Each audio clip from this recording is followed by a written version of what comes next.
Assalamualaikum warahmatullahi wabarakatuh. Balik lagi bareng Cakra di tutorial Makelar Edian, channel di bidang elektronik khusus untuk pemula. Mari belajar bersama di channel ini menangani permasalahan TV LCD LED plasma, guys. Oke, balik lagi bareng Cakra. Kali ini kita akan membahas satu tutorial cara perbaikan TV plasma Samsung ya. Serinya PA43H4000 dengan kerusakan indikator lampunya kedip-kedip, guys ya. Jadi dia standby, kita on kan, kedip-kedip kembali lagi merah, guys. Oke, tanpa tampilan, tanpa suara dan tanpa gambar, guys. Oke, gimana tutorial cara penanganannya? Tetap di channel ini aja, ojo lali ngopi. Tentunya masih bareng Cakra di tutorial Makelar Edian.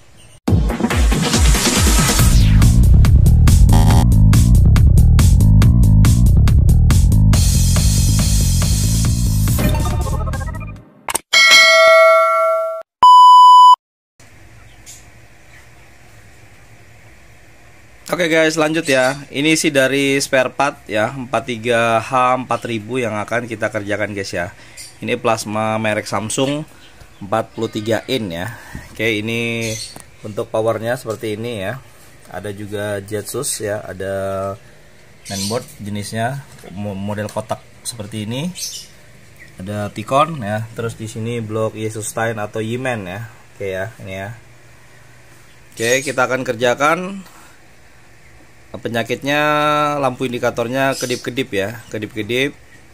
Nah, seandainya lampu di standby kan, kita on kan, dia kedip-kedip, habis itu kembali ke merah kembali, guys ya. Oke ya, tanpa tampilan suara dan gambar ya.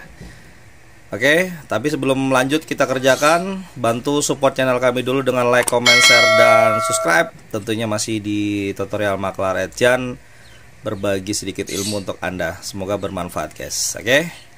Selepas ini kita ukur-mengukur dulu daerah mana yang bermasalah. Tetap di channel ini aja, guys. Oke guys, sebelum kita lanjut ya, kita harus mengetahui ya jalur mana yang bermasalah atau modul mana yang bermasalah ya. Itu awalnya, jadi kalau kita tahu prosedur kerusakan ya, kita ngecek ya langkah awal untuk mengetahui yang mana yang bermasalah begini, guys ya. Oke, kita lepas dulu untuk sensornya ya.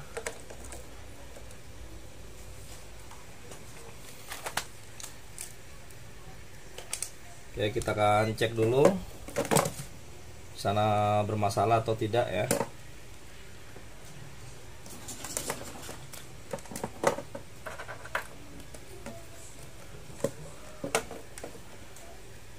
Kita akan cek di sini, guys. Di sini ada jalur VS ya. Biasanya VS ini di sini ada tegangannya 208 volt ya. Oke. Kita akan cek di jalur mana yang bermasalah. Kita akan coba pasang dulu.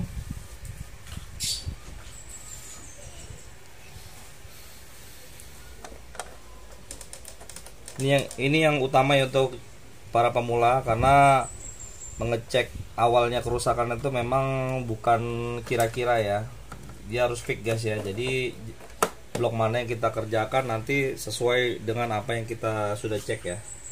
Oke, kita akan coba nyalakan. Oke, ini 0 ya, ini masih standby ya. Nah, kita on kan, nah itu 200 lebih, terus dia drop lagi, guys ya. Oke ya. Nah ini kembali kedip-kedip. Terus nanti dia kembali, nah ini dia kembali merah kembali ya. Jadi hidup nanti kedip-kedip, habis itu merah kembali, guys ya. Jadi ini standby lagi ya. Oke, tadi sempat tegangannya naik 210-an ya, terus dia drop lagi, guys. Biasanya kalau jenis 43H ini macam-macam penyakit yang dibawanya ya. Biasanya blok Yemen bermasalah, ada juga kasusnya di blok power, ada juga di blok mainboard ya yang bermasalah, guys ya. Oke, ini contoh awal cek kerusakan. Kita akan copot di sini, guys ya. Ya, ini kita akan coba lepas dulu jalur yang ke arah Yemen ya. Kita akan cabut dulu. Terus kita coba nyalain. Gimana hasilnya ini, apa dia on atau tidak ya, atau kembali ke merah lagi. Kita akan coba nyalain. Oke. Ini kembali standby ya. Ini kelihatan lampu merahnya, kita on kan. Ya. Nah, ini. Nah, itu tetap tadi masih ada tegangan 200 anu ya. 210. Habis itu langsung drop dia ya, karena memang enggak ada ya. Nah, ini guys ya. Nih. Dia tetap on kembali ya. Tuh. Kita coba narusnya di kedip-kedip, habis itu langsung on guys ya. Oke ya. Nah, itu kedip-kedip, habis itu standby lagi ya. Oke, ini cara cek kerusakan ya. Berarti tegangannya normal. Ada harapan untuk di daerah power sama Jetsus ini aman guys ya. Karena kalau seandainya Jetsus ini bermasalah, dia pasti nanti nol juga tegangannya, belum sempat ke sini ya. Berarti memang jalur ini yang di sebelah sini yang bermasalah guys ya. Oke ya. Oke, kita akan coba kita cek di sini. Sepertinya cakra perhatikan ini sudah pernah di repair sama teknisi ya. Kita akan coba kerjakan ulang apa memang di jalur di sini yang bermasalah guys ya. Oke, kita langsung lanjut. Kita cek di bagian blok Yimen-nya guys.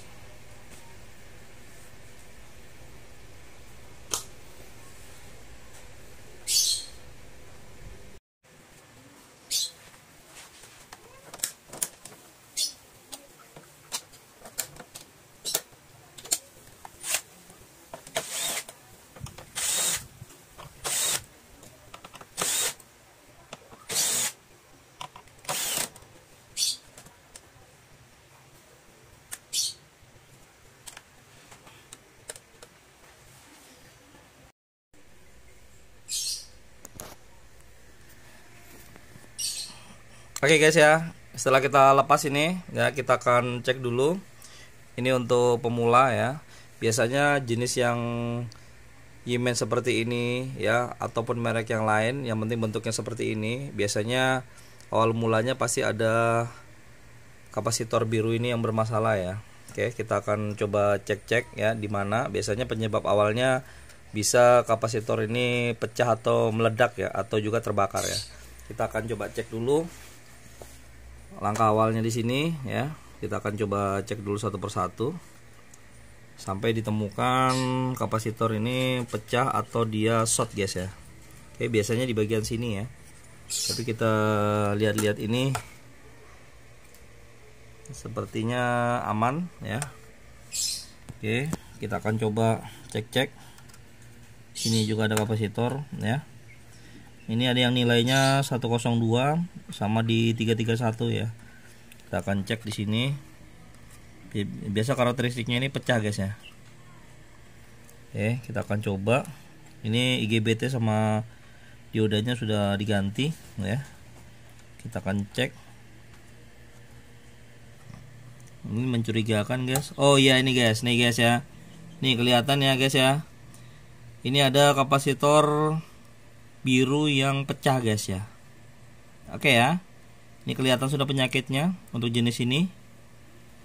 Oke, kita akan coba ukur-ukur yang lain dulu. Ya, untuk IGBT-nya ya, banyak persamaannya. Kita bisa menggunakan RJP 63K2 ya. Atau FGD 4536 dan banyak lagi ya, ada 30N40. Oke, kita harus tahu karakteristiknya dulu ya. Ya, terus dioda-dioda dicek, terus jalur-jalur yang lain dicekin guys ya. Jadi jangan berasumsi bahwa kapasitor biru ini aja yang bermasalah guys ya. Sebenarnya ada penyakit bawaannya, pasti ada komponen lain yang menyertainya gara-gara ini bermasalah guys ya. Oke, tapi sebelum kita ukur-ukur, kita ganti komponen yang bermasalah. Yang belum support channel kami, mari dukung terus channel kami dengan like, comment, share, dan subscribe ya. Karena subscribe itu gratis guys. Oke, kita akan coba cek satu persatu. Mudah-mudahan ada ilmu yang bermanfaat cakra bagikan untuk pemula juga teman-teman teknisi. Oke, kita mengukur dulu guys. Oke, kita lanjut guys, ukur mengukur ya. Nah, di sini ada IGBT ya. Ini dioda ya. Ini IGBT ya. Kita akan coba cek. Oke. Oke, diodanya. Ini sepertinya IGBT-nya normal ya. Ini pasang ya. Kita akan coba cek di sini ada 4 kapasitor biru ya. Ini yang tadi salah satunya bermasalah ya. Kita cek dulu. Nah, ini ya. Ini short guys ya. Nah, ini short ya. Itu ditandakan short karena memang ini pecah ya, rusak ya. Ya, tapi ini untuk IGBT sama MOSFET yang ada di sini, ini sepertinya aman. Kita akan coba cek untuk jalur yang ini. Semua kita akan cek. Kita cek juga kapasitor biru yang lain apakah bermasalah atau tidak ya. Oke, kita akan coba cek.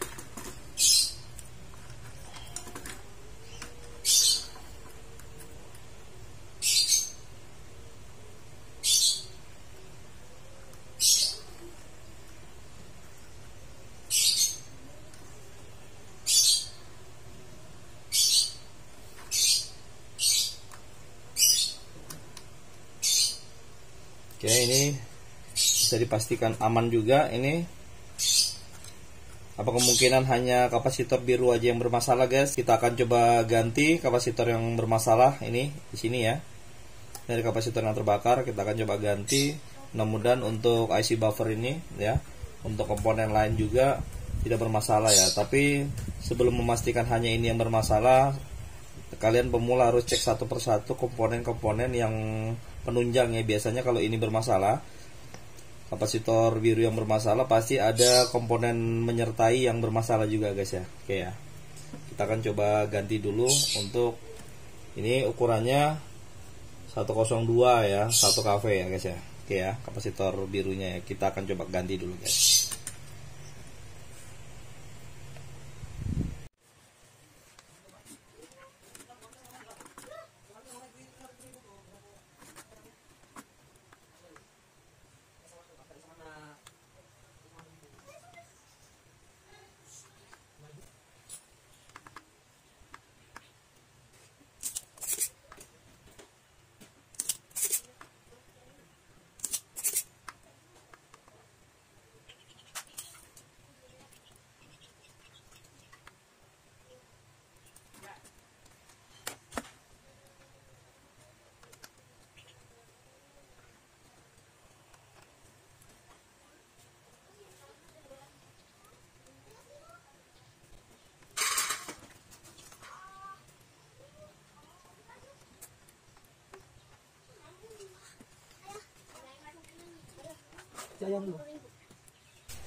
Oke guys ya, ini kapasitor yang bermasalah ya. Nah, ini ya, dipecah ya. Oke, kita cari dulu penggantinya guys ya.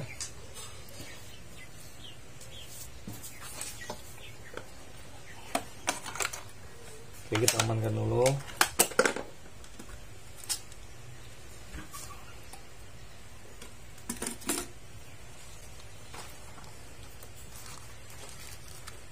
Ini ya, ini yang bagus guys ya. Kita akan pasang guys di sini. Ini yang bermasalah tadi ya. Kita amankan di sini aja, taruh di sini.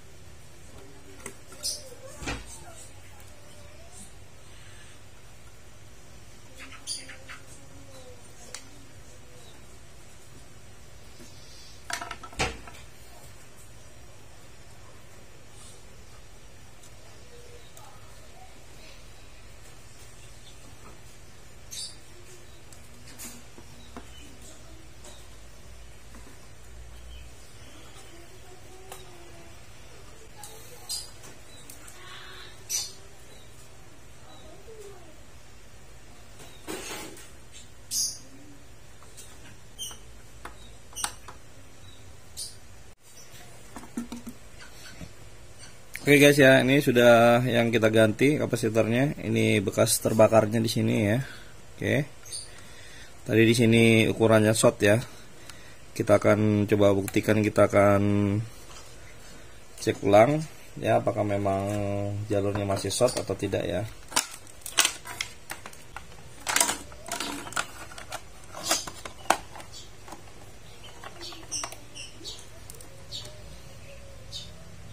Oke.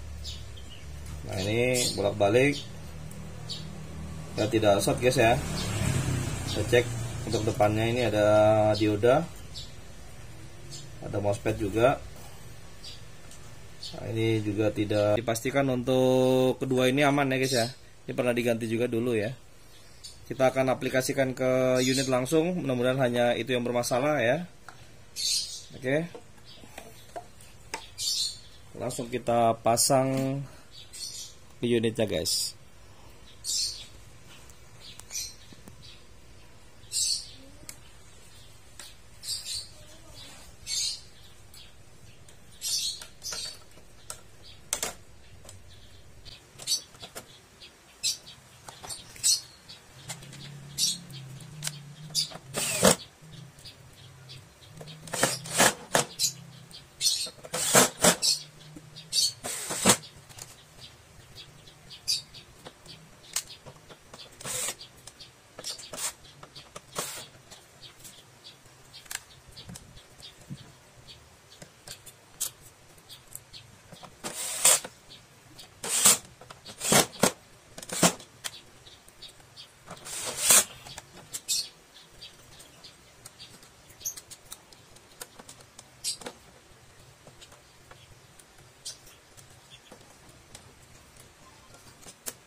Oke, lanjut guys ya. Kita tahap pencobaan ya.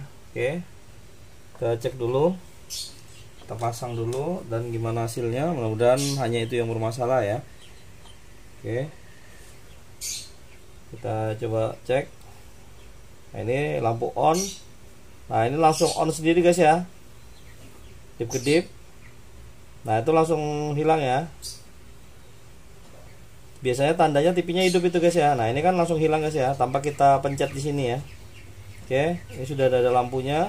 Kalau kita arah-arahkan kustornya untuk tombol navigasi ini, nah dia kedip-kedip guys ya. Kalau tadi kan hidup, terus kita on kan kedip-kedip berapa kali, habis itu kembali lagi merah lagi guys ya, standby ya. Nah, di sini juga ada untuk tegangan PS-nya.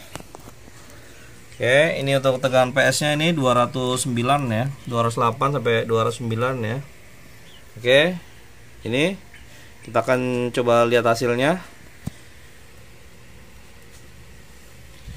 Mudah-mudahan tidak ada masalah lain ya. Oke, kita akan lihat hasilnya guys ya. Ya. Nah, guys ya. Alhamdulillah. Ternyata TV ini langsung hidup guys ya, aman ya. Berarti tidak ada masalah yang lain guys ya. Oke, sedikit tutorial aja untuk teman-teman pemula, juga teman-teman teknisi ya. Oke, pastikan betul-betul komponen apa yang bermasalah awalnya, terus kita telusuri jalur-jalur mana aja yang bermasalah guys ya. Oke, dengan mengganti satu kapasitor ini guys ya, yang nilainya 102 guys ya. Oke, terima kasih sudah mau menonton di channel ini. Moga-moga bermanfaat aja untuk Anda. Bantu terus support channel kami dengan like, comment, share, dan subscribe. Tentunya masih di tutorial Makelar Edjan.